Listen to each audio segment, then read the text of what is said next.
And so you have this photography company. It's telling you that you had a starting balance of retained earnings as of the end of the previous year, which is the same as the beginning of the current year. And then at the end of 2025, so we see again, just to highlight here where my cursor is, 16,000 as of December 31st, 2024. So that's the previous year.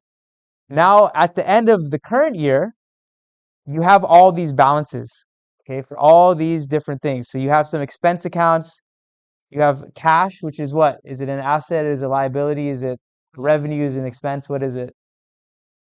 Asset. Okay, so what financial statement is going to go on? Balance sheet, right?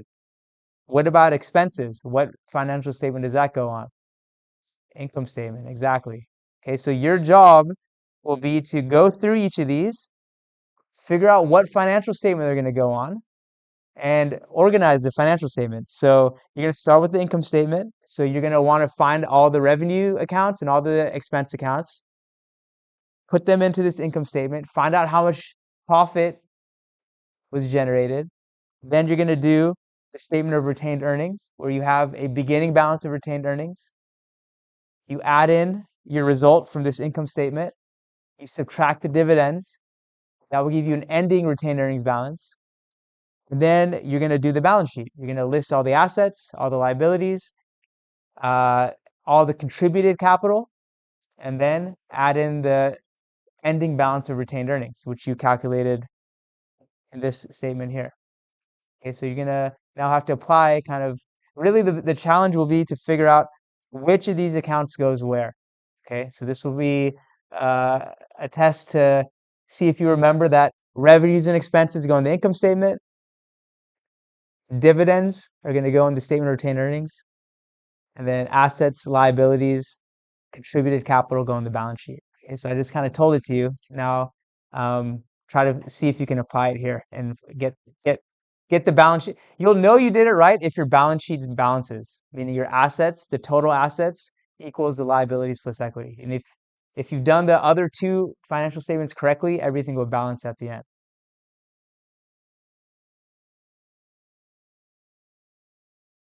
If you remember this, I told you guys to memorize this table, right?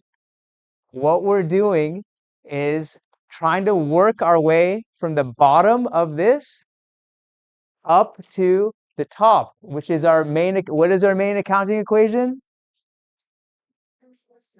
Equals liabilities plus equity. So in order to get to there, we need to first figure out our balance of equity, because that's, there's a lot of details going on there. So the income statement is starting off with just the revenues minus the expenses. Okay, so this is the first financial statement that we're compiling here. This will give us a result that we will combine with what is going to go here. Dividends, yes, okay.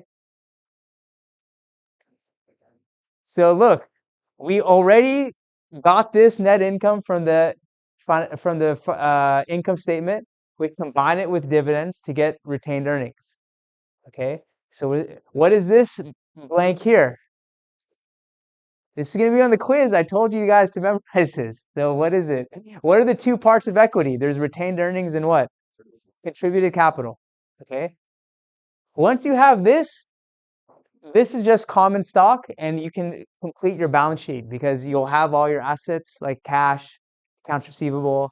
You'll have your liabilities like accounts payable. And now you have this, right? Because you've done these kind of lower steps to lead up to this. And you can then make your balance sheet. Okay, so the balance sheet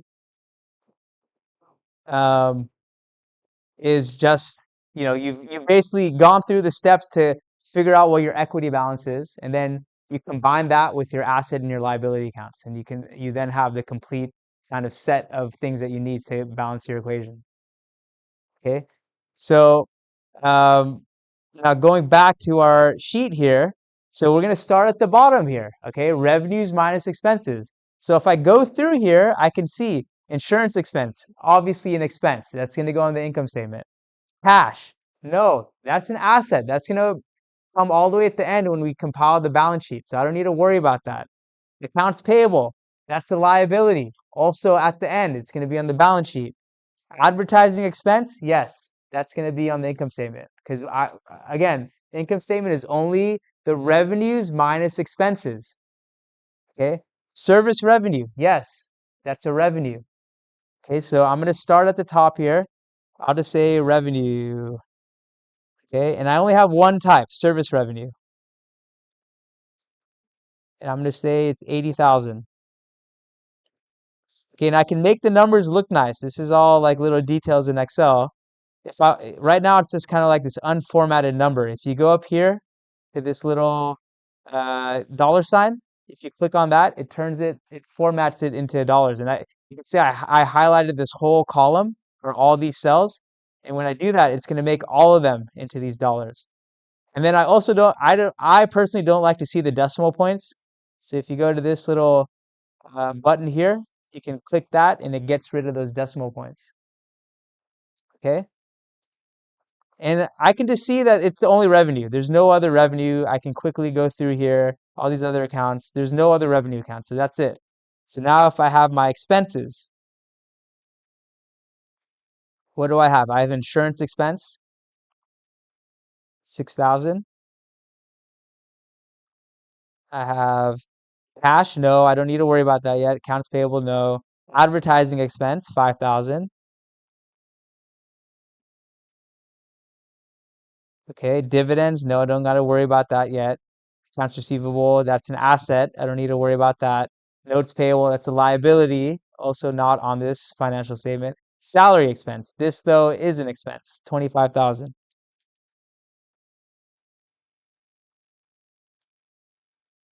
Okay, and if you want to make all these the same size, they're all kind of different sizes and different fonts, so you can make it kind of look nice. Okay. Um, and then I can do a total here, okay? Because look, this is like writing a report, like if you do a presentation, you want it to look nice, you want it to be formatted nicely.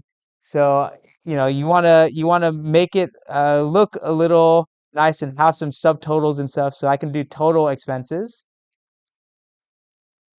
And again, I can use this sum formula. So again, equal sign, SUM, parentheses, and then you can just highlight these three cells that I want to add up. Okay. And so now I am ready to calculate my net income. All that is, it's equal to my revenue. And then in Excel, so you can see I did a cell reference, okay? I I did equal sign, and then I just pointed to this cell. And it says J14. It's like a grid. You can see it's column J, row 14, okay?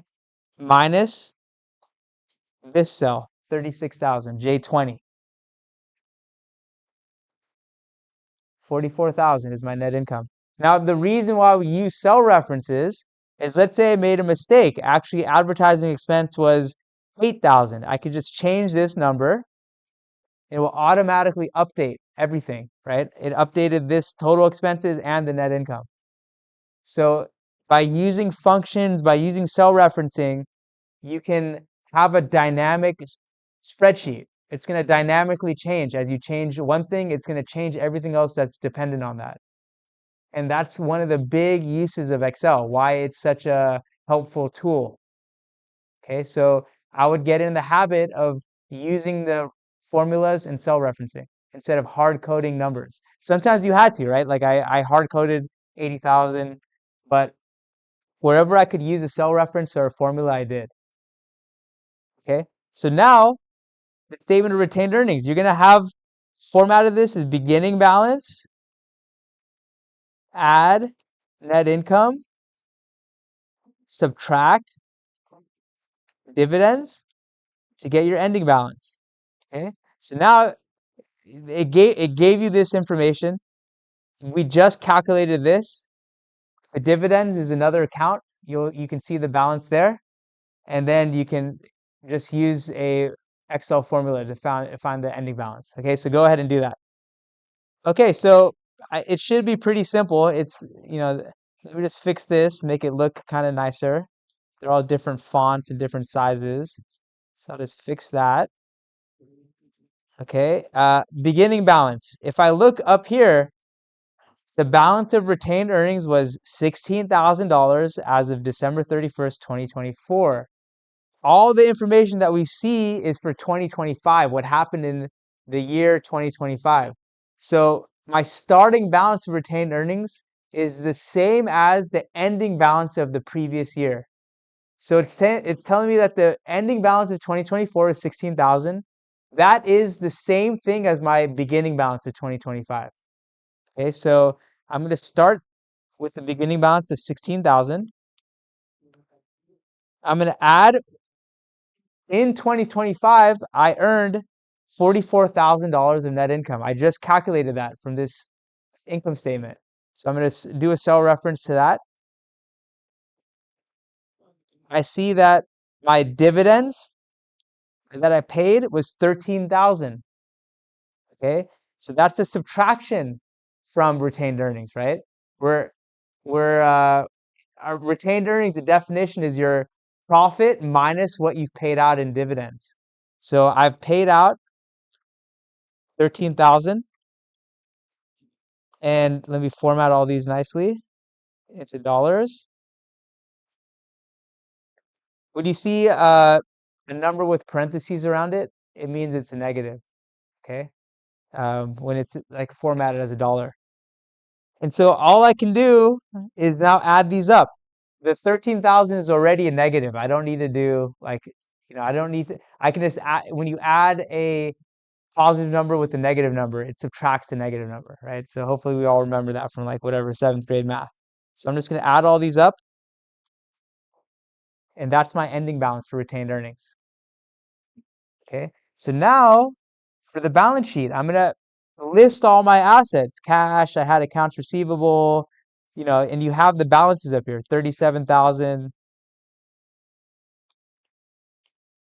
so on and so forth. So I'm going to list my assets. You're going to list your liabilities, which I think you have a couple of them. Accounts payable, notes payable. We just calculated this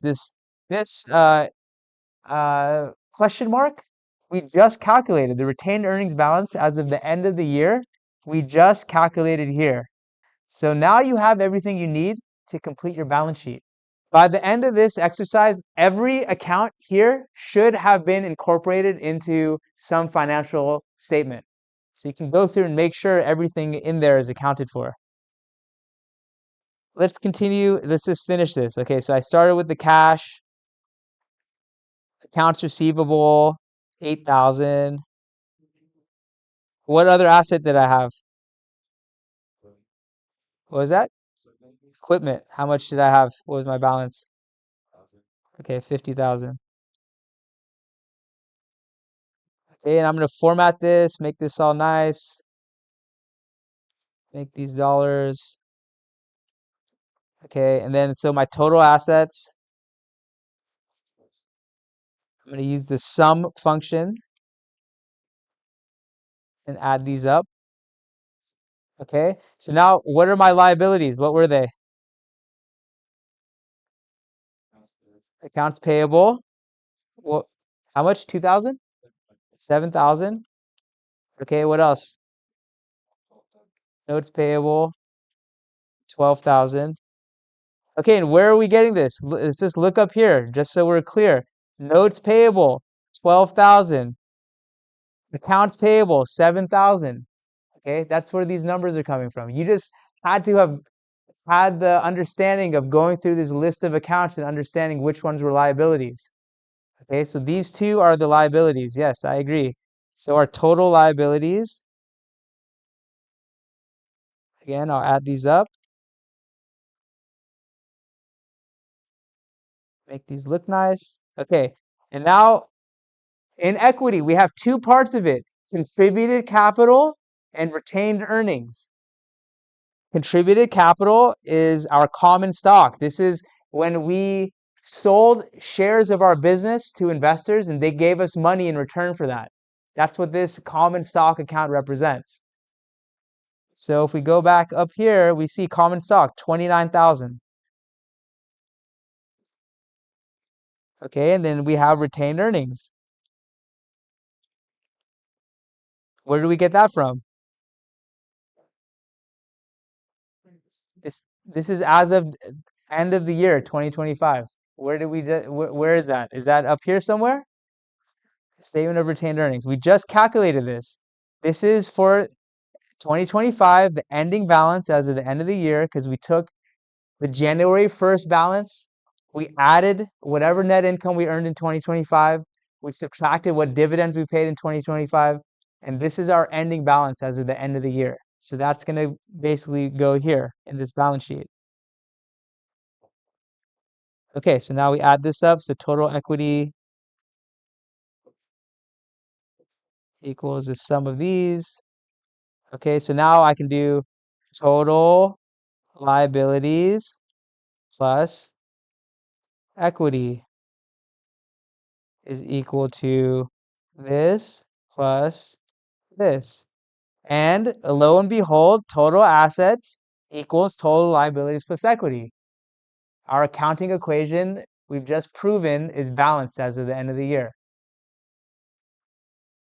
Okay? So the key things to remember is you need to understand what types of accounts go where. The income statement is going to be revenues and expenses. The statement of retained earnings, you'll take the result of that and incorporate the dividends. And then all your assets, liabilities, and contributed capital go on the balance sheet along with that retained earnings balance that you calculated.